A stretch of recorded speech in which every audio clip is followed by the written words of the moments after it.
17 दिन का अनशन, गिरता वजन, बिगड़ती सेहत और अब मामला पहुंच गया है दिल्ली हाई कोर्ट। एक तरफ जंतर मंतर पर बैठे सोनम वांगचुक का कहना है कि जब तक उनकी मांगों पर ठोस कार्रवाई नहीं होगी तब तक उनका संघर्ष जारी रहेगा।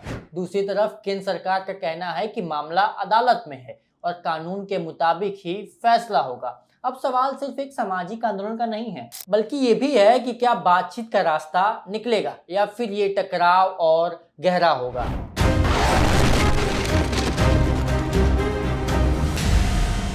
नमस्कार, बोले भारत देख रहे हैं आप और मैं हूं आपके साथ पुष्पेश राय। लद्दाख के सामाजिक कार्यकर्ता और शिक्षक सुधारक सोनम वांगचुक पिछले 17 दिन से दिल्ली के जंतर मंतर पर आमरण अनशन पर बैठे हैं। उनका आरोप है कि उनकी मांगों को लगातार नजरअंदाज किया जा रहा है और इसी वजह से उन्होंने ये आंदोलन शुरू किया।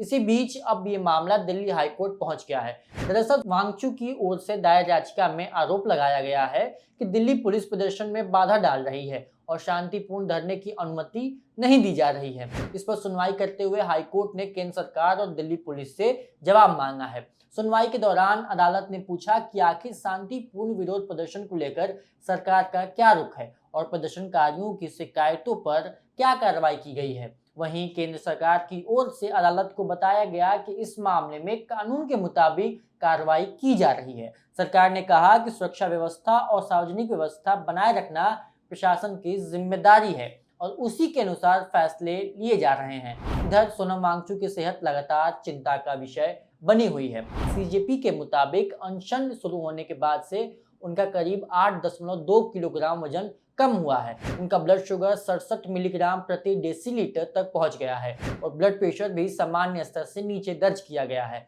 डॉक्टर लगातार उनकी निगरानी कर रहे हैं। उनकी बिगड़ती हालत को देखते हुए कई विपक्षी नेताओं और सामाजिक संगठनों ने भी उनसे अनशन खत्म करने की अपील की है। तृणमूल कांग्रेस सांसद महुआ मोइत्रा ने सोशल मीडिया पर लिखा कि वांगचुक का संदेश देश भर के युवाओं तक पहुंच चुका है और अब उन्हें अपनी सेहत का भी ख्याल रखना चाहिए। वहीं सीजेपी के संस्थापक अभिजीत दीपके ने केंद्र सरकार से अपील की है कि इस मुद्दे को अहंकार की लड़ाई न बनाए और प्रदर्शनकारियों से जल्द बातचीत शुरू की जाए। उनका कहना है कि यहाँ किसी की राजनीति नहीं बल्कि इंसानी जिंदगी दांव पर लगी है। उधर प्रदर्शनकारियों ने ऐलान किया कि 20 जुलाई यानी संसद के मानसून सत्र के पहले दिन जंतर मंतर से संसद तक मार्च निकाला जाएगा। दावा किया जा रहा है कि इस मार्च में कई विपक्षी दलों के नेता भी शामिल हो सकते हैं। अब सबकी नजर दिल्ली हाईकोर्ट की अगली सुनवाई पर है और सरकार के अगले कदम पर टिकी है। क्या अदालत के हस्तक्षेप के बाद बातचीत का रास्ता खुलेगा या फिर सोनम वांगचुक का अनशन और लंबा चलेगा?